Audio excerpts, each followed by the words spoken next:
Hello and welcome to another episode of What's Inside. Today we're looking at a Cthulhu Wars expansion called Windwalker. This gives us another faction here of guys. It has rulebook, faction sheet, 6 unique spell books, 19 minis. You get Ithaca, Rantagoth, 6 Alkalite Cultists, 4 Gona K's, 4 Wendigos, or Wendigos, depending on how you pronounce it, an Ice Age figure, and Power and Doom tokens. Now this faction is the kind of off-white, light blue faction, and yep, this is by Petersen Games, ages 14 and up. Retails for about $50. Look, you can see my ceiling fan. It's should be interesting. So I've heard good things about this. I've heard some bad things, but nobody's really played with it too much yet. So the strategies are all theoretical. So this just came out. So let's see what we got inside here. Now these do tend to go for a fair amount more on eBay and Amazon, but you might be able to find a copy from Petersen Games, especially if they've reprinted it. Alright, so there's the rulebook. This is an Omega edition. On the back we've got a big scary monster. But it's always got some nice quality art, a little Q&A section. Yeah, it's mostly art, but there's a little bit of information here, some rules, modifications, and a list of everything that's in here. So there's Ithaca, there's the guy whose name I have problems pronouncing, an Ice Age token, you know, nothing too spectacular. Just the usual sort of monsters and stuff. Box quality is pretty good. This one's a little banged up due to shipping, unfortunately, on the bottom. But it won't affect anything because of the plastic lining where everything is. So here we've got the faction card and the spells. And apparently that's about it. And some minis. So there is no independent faction thing for Ithaca. That's interesting.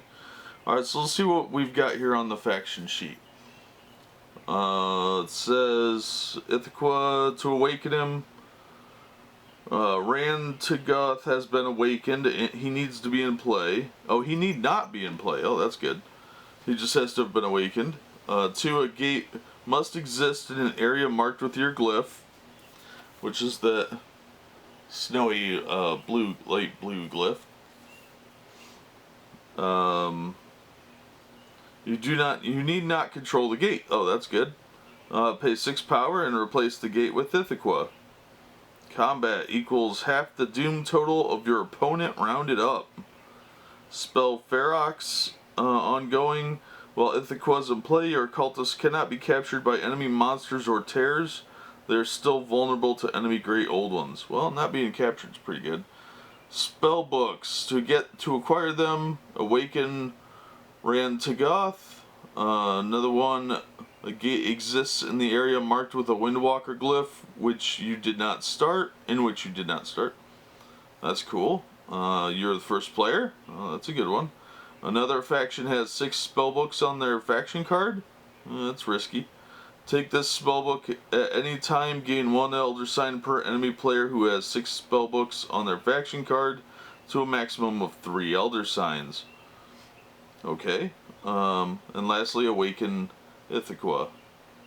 His unique ability is Hibernate. Action costs 0. Add +1 to your power for each enemy Great Old One in play, but you cannot more than double your current power in doing so. You can perform no more actions during the rest of this action phase as if you were at 0 power. Add your current power to your next gather power phase. Alright, that's pretty cool. So that's that. Let me zoom the camera in so you can get a better look at this. Okay, the spell books, there is a little glyph symbol punch out here, so make sure you keep that and don't throw it away. If you're just looking at the back, you might miss it. So first one, Herald of the Outer Gods, ongoing. Pay 5 power for Windwalker's Ritual of Annihilation, regardless of the number indicated on the ritual track. Cannibalism, post-battle, after all battle results have been applied, and one or more enemy units were killed, place a Wendigo or Alkalite from your pool in the battle area. You may do this even if you were not involved in the battle. Okay. Howl, pre-battle. Before battle, if any Wendigos are present, you may force the enemy to retreat one unit of their choice out of the area to an adjacent area. This is not a pain. The unit may be moved to an area containing your units. Berserker Gang. Post-battle. For each Knapke assigned to kill in battle, the enemy must eliminate one monster or cultist. Ice Age. Action cost 1. Place or move your Ice Age token to any area. When an enemy faction takes an action ending in the Ice Age area, they must pay +1 power. Arctic Wind. Ongoing.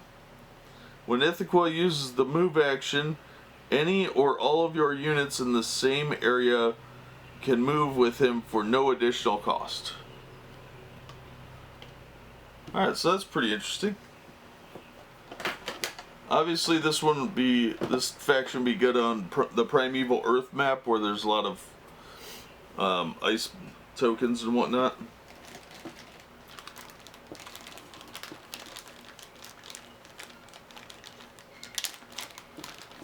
I'm a little weirded out that there's no little cards, but I guess it doesn't really need them. But I kind of like having the other additional cards. So let's see what we got here.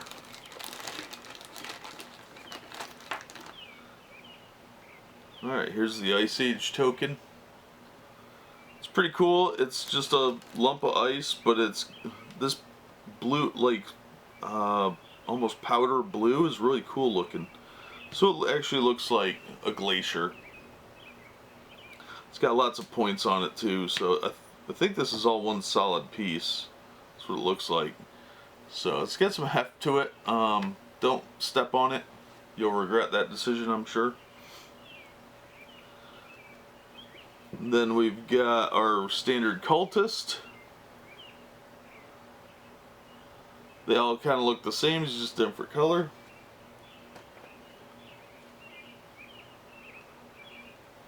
Then we've got our Wendigo, or Wendigo if you're real particularly picky.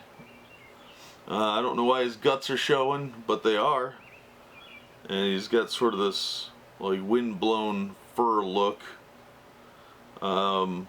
Pretty cool looking. I wouldn't have given him the weird intestinal thing going on there. I think that's a bit extreme, but yeah, it's a cool mini. It looks like it's one solid piece. So yeah, real nice. As always, always impressed by Petersen Games. Then we've got the Knapke, which are I don't know how to describe them. They're tall guys with boogly eyes, like sunken in, maybe, I don't know. And then these like horn things on here, but it looks like almost like they're wearing fur, or that is their skin. I'm not sure, but they're very odd looking. Well, let's see what their combat is. They're a combat value of 3, so they're pretty good.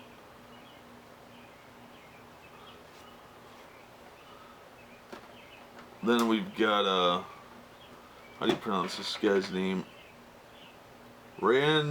Tegeth, something like that. This is a real big mini, real hefty, and as you can see, you have to move these others to get them in camera. This is a regular size cultist, which is roughly 25-28 millimeters, somewhere in there. Significantly larger than that. So he's got this like crab-like features. And he's got like the tentacle thing going on here. The carapace here is a separate piece from the look of it. Where its head is, I can't tell what. Oh, it's the head. And the legs are glued on. But these legs are a lot thicker than some of the other ones. And I've never seen an ice Arctic crab, I guess. But I would rather it not be this one if I do see one. So he's really detailed, actually. There's a lot of detailing on the shell, which kind of surprised me. And these like tentacle things underneath it are all very, very detailed. So the face has a lot of little swirly things, so that's pretty cool. And then Ithaca is just he could have been made out of one piece, I think.